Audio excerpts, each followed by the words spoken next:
हाँ जी, नमस्कार सभी को। स्वागत आप सभी का आपके अपने प्लेटफॉर्म पे। तो बहुत अच्छे से तैयारी आपकी चल रही होगी। अपने राजस्थान के हिसाब से क्लासें ले रहे थे और राजस्थान कला व संस्कृति में पढ़ रहे थे। और कला संस्कृति के अंदर जो सबसे पहला टॉपिक स्टार्ट किया था वो मेले व त्यौहार होता है। मेले व त्यौहार को अपने राजस्थान कला संस्कृति का सामान्य परिचय कहा जाता है। तो उसी टॉपिक को शुरू हुआ था। बेसिक सी बात पढ़ चुके थे। 4 प्रकार के कैलेंडर होते हैं, जो भी बात होती है नॉर्मल बात थी वो सारी बातें पढ़ चुके थे। अपने 2-3 महीने भी कवर कर चुके, जैसे चैत का महीना होता है उसको कवर कर लिया। वैसाख का महीना आखा तीज वाला सिस्टम होता है वो भी कवर कर लिया। और अपने चैत वैसाख जेठ को भी कवर कर लिया। तो महाराणा प्रताप जयंती उसके अंदर आती है। और सीताबाड़ी का मेला यहाँ पे लगता है, यहाँ पे बड़ा माव से आती है। ये बेसिक बातें अपने कवर कर चुके थे। 3 महीने हो गए और आज का जो अपना चौथा महीना रहेगा उस महीने का कौन सा नाम होगा? चैत वैसाख जेठ आषाढ़ का महीना। आषाढ़ के महीने में तो सिर्फ सिंपल सी बातें हैं, ओनली 4 बातें याद करनी है, बाकी फालतू कुछ नहीं पढ़ना। आषाढ़,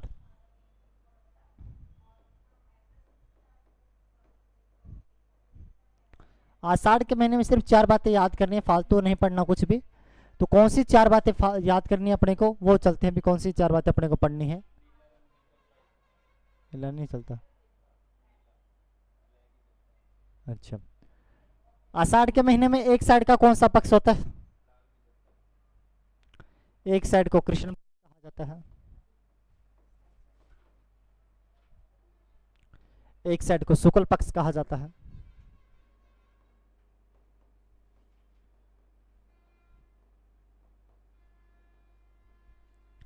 ठीक है, अपने यहाँ पे 3-4 बातें काम की सिर्फ। यहाँ की जो 11 होते हैं कृष्ण पक्ष के अंदर, इस 11 को योगिनी एकादशी कहा जाता है। जोहर मेला चैत्र कृष्ण 11 को था। उसके अलावा बात करता हूं तो सेवड़िया पशु मेला चैत्र शुक्ल 11 को था। फिर मैं बात करता हूं चैत्र विशाख के अंदर कोई सिस्टम 11 का नहीं था। जेठ के अंदर इस साइड में निर्जला एकादशी थी, सभी 11 में सबसे बड़ी एकादशी थी। आषाढ़ कृष्ण में 11 को कौन सी? योगिनी एकादशी होती है। यहाँ पे इस साइड में एक ही बात याद करनी, आषाढ़ के इस साइड में बात करता हूँ शुक्ल पक्ष में, तो 9 तारीख को एक नवमी होती है, जिसे भड़ला नवमी कहा जाता है।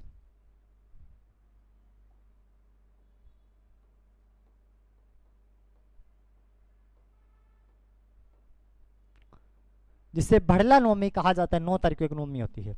ठीक, फिर एक यहाँ पे 11 आती है,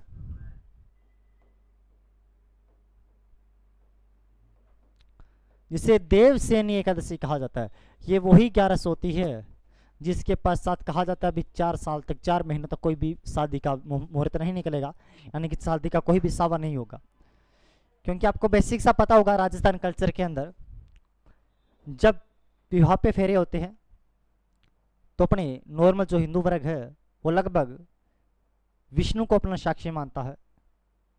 तो कंडीशन क्या हुई थी, अब देवसेनी यानी कि देवता सो जाते हैं, और जब सो जाते हैं विष्णु जी खुद सो जाते हैं, तो 4 महीनों तक कोई यहाँ पे कार्य नहीं होता। अब क्या कंडीशन थी सुनना, देवसेनी एकादशी की बात करता हूं मैं। बाली का भाई सुग्रीव, नाम सुना होगा। बाली का भाई था सुग्रीव और एक बाली था, बहुत शक्तिशाली शासक था बाली। अच्छा, उसके पास में वरदान था, उसके पास में वरदान था क्योंकि उसने पूजा कर रखी थी, और पूजा से उसको कहा जाता है कोई भी उसके पास आता,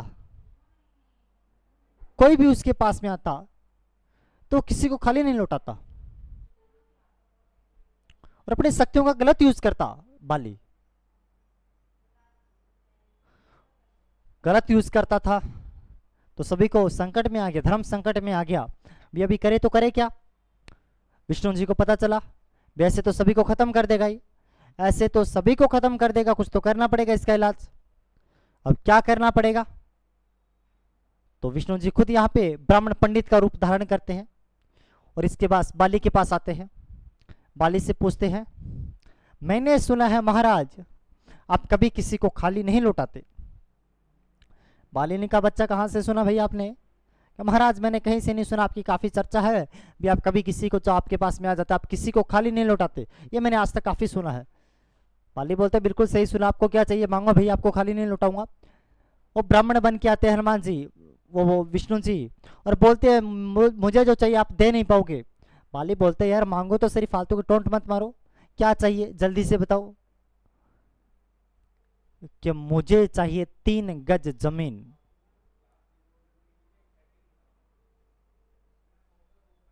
मुझे 3 गज जमीन चाहिए। बाली बोलते हैं सिर्फ यार 3 गज से बहुत क्या बहुत है। चलो भी ठीक है, ये आपके सामने जमीन पड़ी 3 गज में, नाप नाप लो कितनी होती है। तो यहाँ पे जो ब्राह्मण जी बन के आए थे विष्णु जी, अपना बड़ा रूप लेते हैं, अपना बड़ा रूप लेते हैं और इतने बड़े हो जाते हैं, यानी कि साक्षात देवता बन जाते हैं। 3 गज में एक अपना पैर कहाँ पे रखते हैं, एक अपना पैर कहाँ पे, पाताल में रखते हैं, एक आकाश में रखते हैं। और सोचा अब तीसरा पैर बता कहाँ पे रखूं, बता तीसरा पैर अब कहाँ पे रखूं, रखना तो पड़ेगा क्योंकि 3 गज मांगी है। यहाँ पे बोलता है बाली बोलता भी और तो कहाँ पे रखेगा, मेरे सर पे रख लो क्योंकि मैं वरदान कभी खाली नहीं मोड़ता। तो यहाँ पे बाली के सर पे तीसरा पैर रख दिया जाता है। जैसे ही सर पे रखता है बाली जमीन के अंदर चला जाता है। विष्णु जी को दया आती है, बोलता है चलो भैया आपकी दया अच्छी थी, आप अच्छा काम किया करते थे, किसी को देते, तो आपकी मैं प्रभावित भी तो होता हूं आपसे। चलो जो मांगो, आपको क्या चाहिए अभी बदले में। बाली बोलता है साक्षात आप मिल गए और क्या नहीं चाहिए, कुछ नहीं चाहिए। बाली विष्णु जी बोलते ज्यादा टेंडर तो करो मत, जल्दी से बता दो भाई क्या चाहिए। क्या और तो क्या चाहिए, अगर मेरे को जमीन में चला गया मैं, तो भाई मेरे साथ 4 महीने साथ रह लो मेरे। विष्णु जी बोलते यार उस पर लक्ष्मण जी को फोन करके पूछता हूँ, अगर बोला साथ रहने को मना नहीं करेगी तो मैं रह लूंगा। लक्ष्मण जी के पास फोन करके पूछा, लक्ष्मण जी ने बोला यहाँ पे पड़े पड़े मेरे से पैर ही दबवाता है, चला जा वहां पे। और वहीं पे 4 महीने जमीन के अंदर रहते हैं, पाताल लोक में रहते हैं, यानी कि पाताल लोक में रहते हैं। तो इसी 11 की जो घटना थी उसके बाद में 11 को कौन सी एकादशी होती है, देवसेनी एकादशी होती है।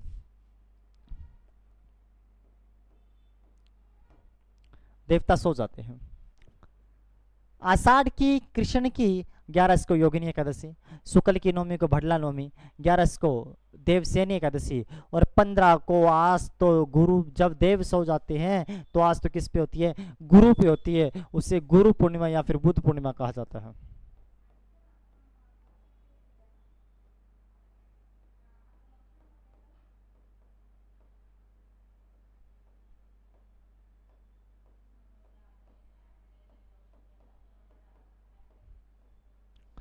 इसे गुरु पूर्णिमा, सॉरी बुद्ध क्या, व्यास पूर्णिमा,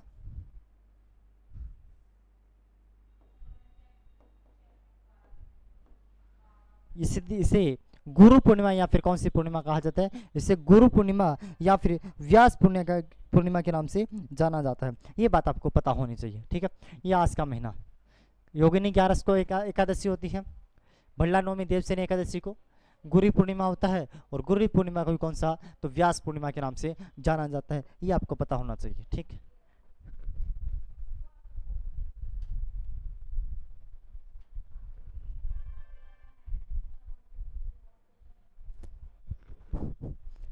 आगे चलते जो महीना आता है उस महीने को कहा जाता है, आगे जो नेक्स्ट महीना पड़ने वाले है उसे सावन के बाद, आषाढ़ के बाद जो महीना होता है उसे कौन सा महीना, इसे सावन का महीना कहा जाता है। तो सावन के महीने के ऊपर बात करता हूं।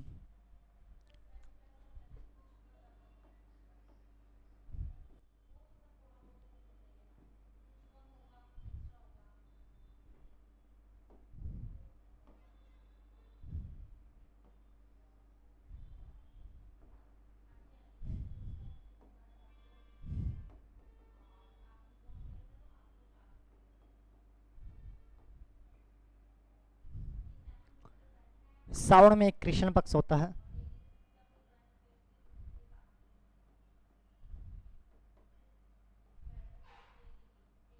एक शुक्ल पक्ष होता है।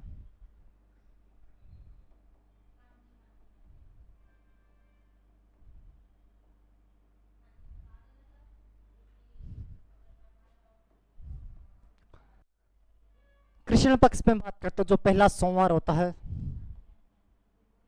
प्रथम सोमवार,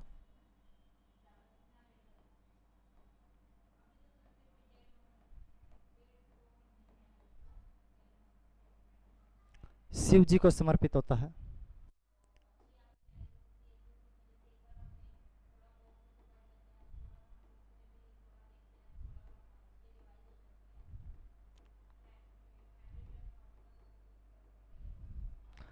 प्रथम मंगलवार,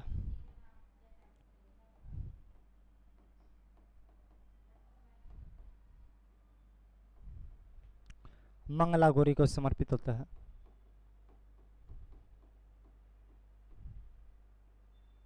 यानी कि पार्वती को समर्पित होता है। सोमवार तो शिव जी को समर्पित होता है, मंगलवार किसको, मंगला गौरी को समर्पित होता है। अगर मैं इस साइड में पंचमी की बात करता हूं,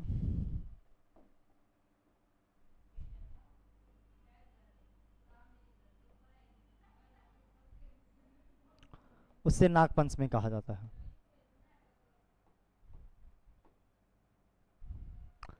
नाग पंचमी को मुख्यतः काले नागों की पूजा की जाती है। नाग पंचमी को मुख्यतः क्या किया जाता है, नाग पंचमी को काले नागों की पूजा की जाती है। इसके साथ में बात करता हूं, तो जो नाग पंचमी पड़ती है वो पश्चिमी बंगाल और राजस्थान के अंदर सिर्फ कृष्ण पक्ष में मनाई जाती है, बाकी किसी के अंदर कृष्ण पक्ष में नहीं मनाई जाती। तो यहाँ पे लिख देते हैं,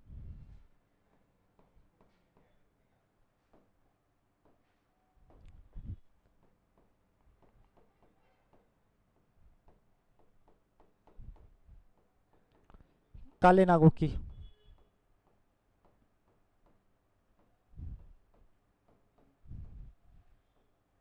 पूजा की जाती है।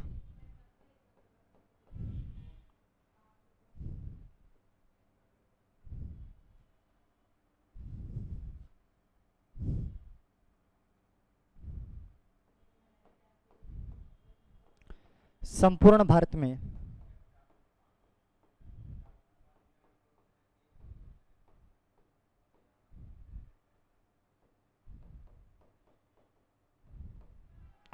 पश्चिम बंगाल व राजस्थान में ही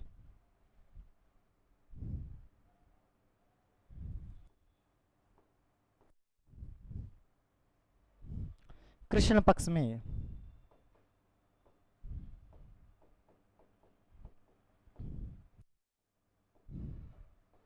नाग पंचमी मनाई जाती है। और कहाँ पे, और शुक्ल पक्ष में मनाई जाती है। नाग पंचमी हो गया। नाग पंचमी के अंदर मैं बात करता हूँ तो इसके अलावा नवमी को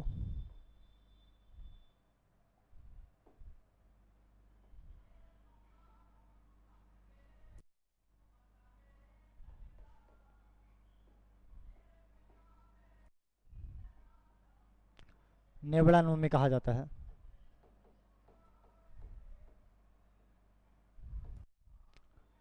नेवलों की पूजा की जाती है।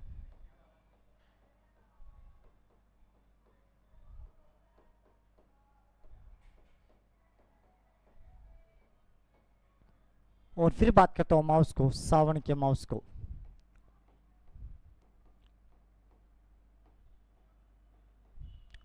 सावन की अमावस को हरियाली अमावस्या कहा जाता है। सावन की अमावस को हरियाली अमावस्या कहा जाता है और इस दिन मेले भरते हैं भाई। सावन की अमावस को हरियाली अमावस्या कहा जाता है। इस दिन राजस्थान में दो बड़े मेले प्रसिद्ध है।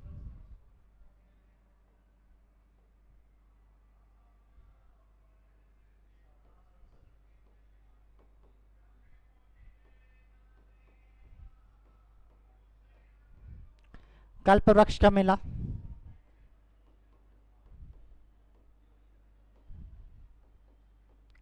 मांगले व अजमेर में। और एक मेला लगता है बूढ़ा जोड़ का मेला।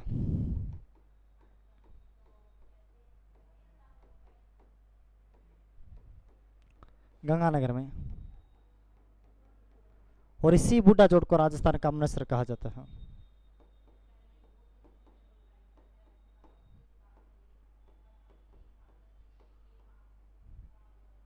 राजस्थान का अमृतसर किसे कहा जाता है? बूढ़ा जोड़ को राजस्थान का अमृतसर के नाम से जाना जाता है। एक मेला और लगता है यहाँ पे सावन के माउस को, हरियाली माउस से कहा जाता है वैसे इसे।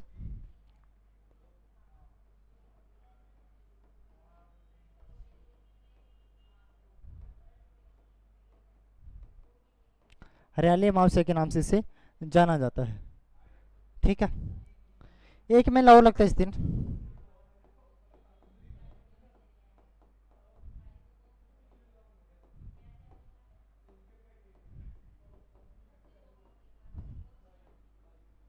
फतेह सागर का मेला, जो कि कहाँ पे लगता है? जो उदयपुर के अंदर लगता है।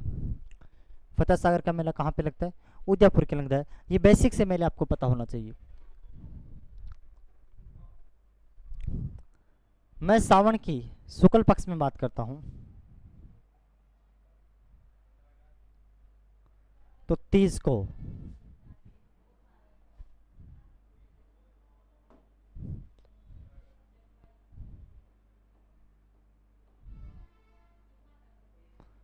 सावन की शुक्ल 30 की बात करता हूँ, तो सावनी शुक्ल 30 की बात करूँ तो यहाँ पे एक जो तीज आती है उसे छोटी तीज कहा जाता है।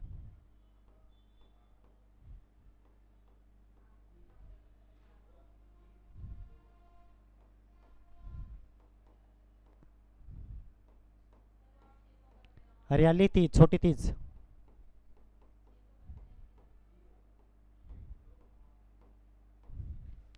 यह सावनी तीज के नाम से जाना जाता है। ठीक है। हम्म,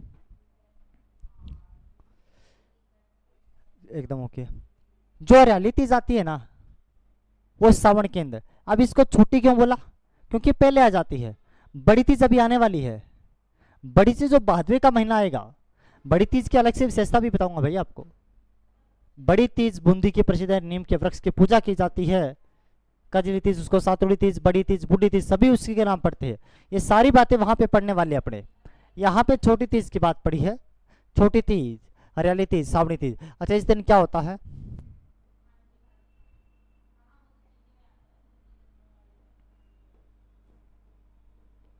यह पति पत्नी, पति पत्नी प्रेम का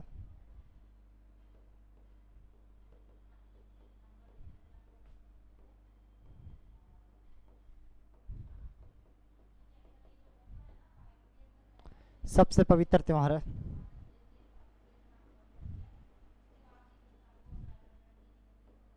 यह पति पत्नी के प्रेम का सबसे पवित्र त्योहार माना जाता है। कौन सा? तो छोटी तीज। अच्छा, यह प्रकृति प्रेम का त्योहार है।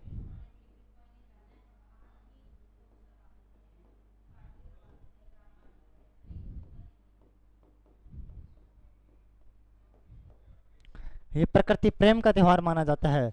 और बात बता दूं इसके अंदर क्या, यह पति पत्नी प्रेम का सबसे पवित्र त्योहार, ये प्रकृति प्रेम का त्योहार माना जाता है। और इस दिन महिलाओं के द्वारा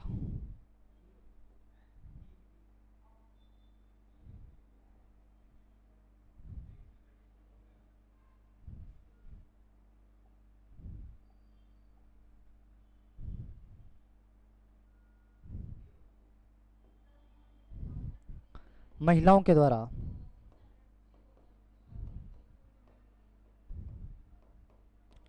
लहरिया उड़ा जाता है। ओढ़नी का एक प्रकार है लहरिया। और लहरिया कहाँ का प्रसिद्ध है?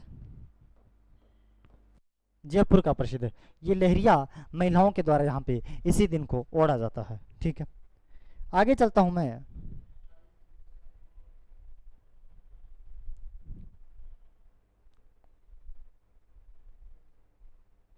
और वैसे तीज की सवारी कहाँ की प्रसिद्ध पड़ती है?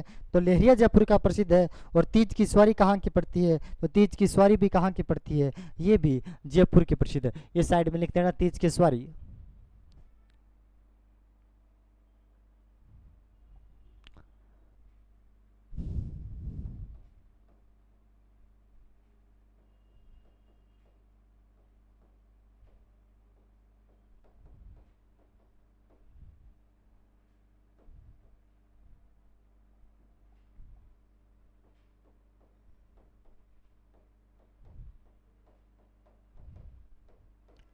जयपुर की प्रसिद्ध है, ये भी साइड में लिख देना, ठीक है। आगे फिर 11 आती है, 11 को एक त्योहार आता है, उसे चार भुजनाथ का मेला लगता है, सॉरी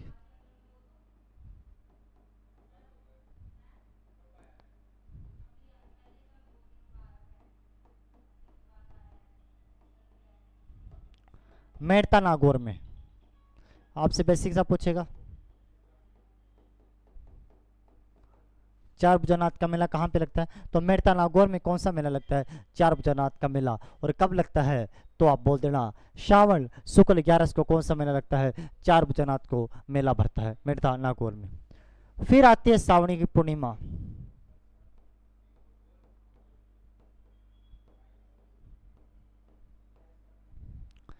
इस सावणी पूर्णिमा को, इस सावन की पूर्णिमा को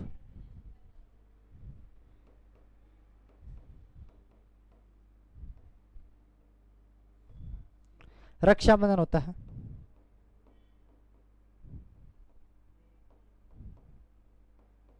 इसे सत्य पूर्णिमा,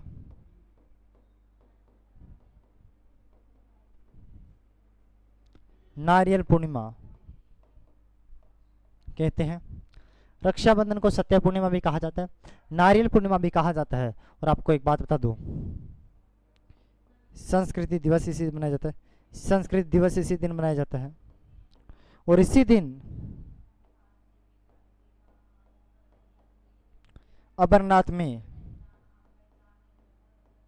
बर्फ का शिवलिंग बनता है। इसी दिन अमरनाथ में क्या बनता है, बर्फ का शिवलिंग बनता है। ये इतनी सारी बातें आपको सावन के महीने में पता होनी चाहिए। सावन के महीने के मैं एक बार जल्दी से रिवाइज करवा देता हूँ।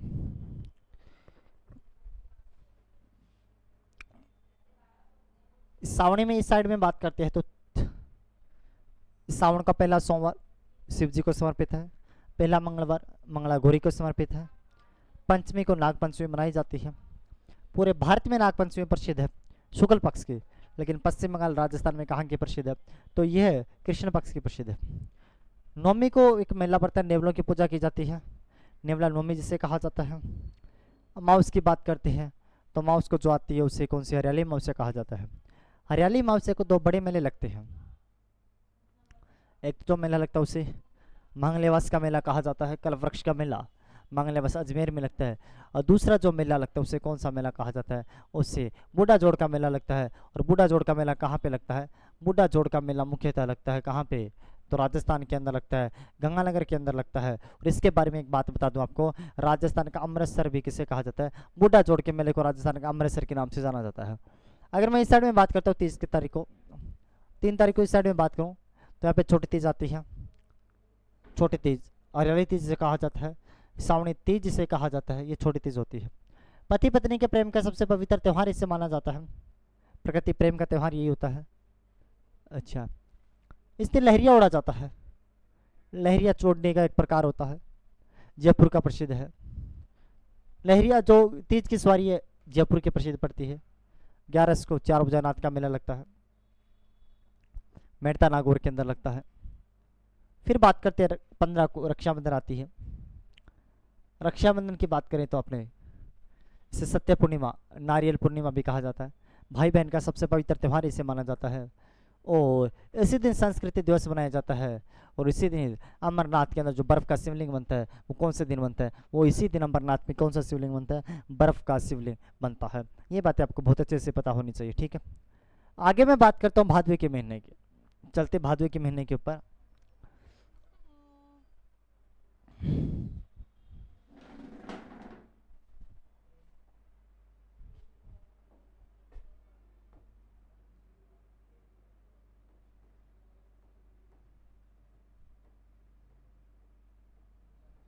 भाद्रपद,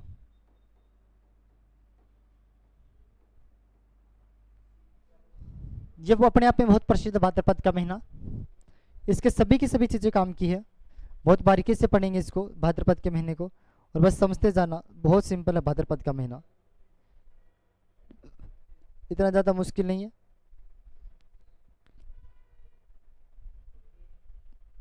सुनना ध्यान से भी,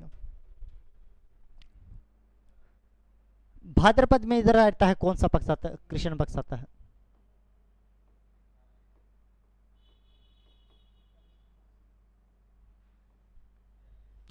इधर साइड में तो उसे शुक्ल पक्ष कहा जाता है।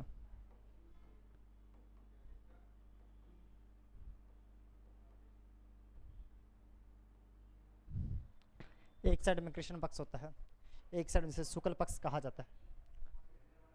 दोनों पक्ष इधर ही आते हैं। खासियत क्या, कृष्ण पक्ष की बात करता हूं मैं, तो कृष्ण पक्ष में जो सबसे पहले तीज आती है उसे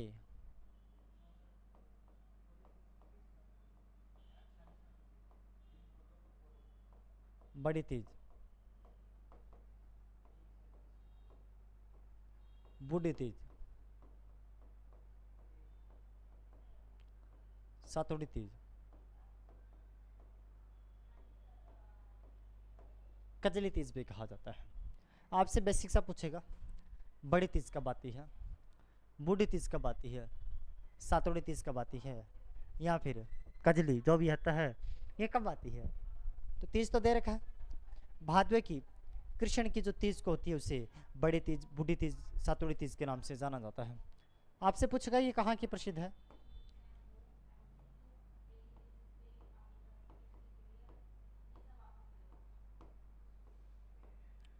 और इस दिन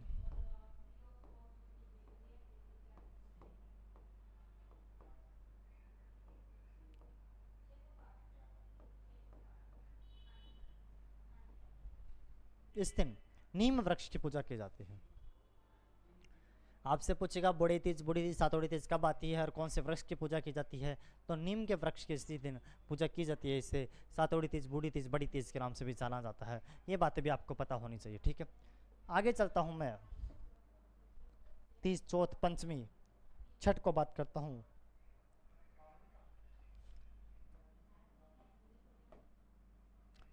जिससे बलराम जयंती आती है,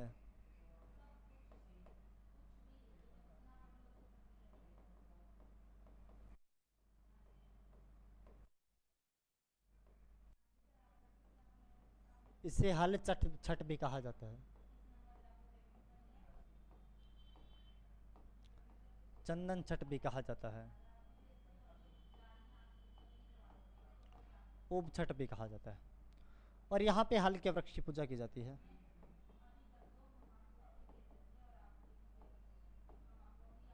हल की सॉरी,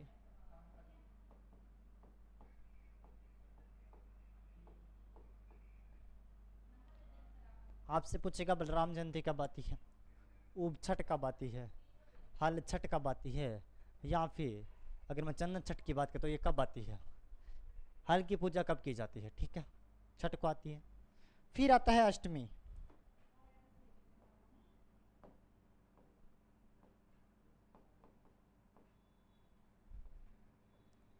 जन्माष्टमी जिसे कहा जाता है, और इसी दिन मांगलिया मेहा जी का मेला लगता है बापुनी जोधपुर।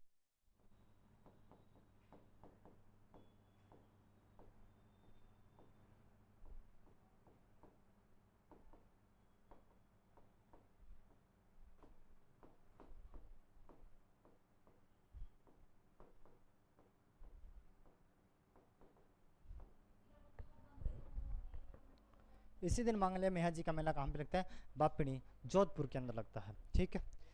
यहाँ तक बेसिक आपको मैंने बता दिया, यहाँ से बेसिक आपको पता होना चाहिए। अभी आज की क्लास में अपनी इतना ही रहेगा, ठीक है। अष्टमी तक आपको पता होना चाहिए। आगे जो भादवे का महीना है, भादवे का महीना बहुत ही इंपॉर्टेंट अपने आप में, सबसे बड़ा महीना, सबसे पवित्र महीना भी इसे कहा जाता है। भादवे के महीने को अपने आप में बहुत विख्यात है, तो इसके बारे में अपने पढ़ने वाले हैं। बलराम जयंती, हल छठ, ऊब छठ, चंदन छठ कब आती है, ये सारी बातें अपने यहाँ से कवर करने वाले हैं, और ये सभी बातें आपको यहाँ से पता होनी चाहिए, ठीक है। और बाकी अपने मिलते हैं नेक्स्ट क्लास के अंदर। थैंक यू वेरी मच, धन्यवाद।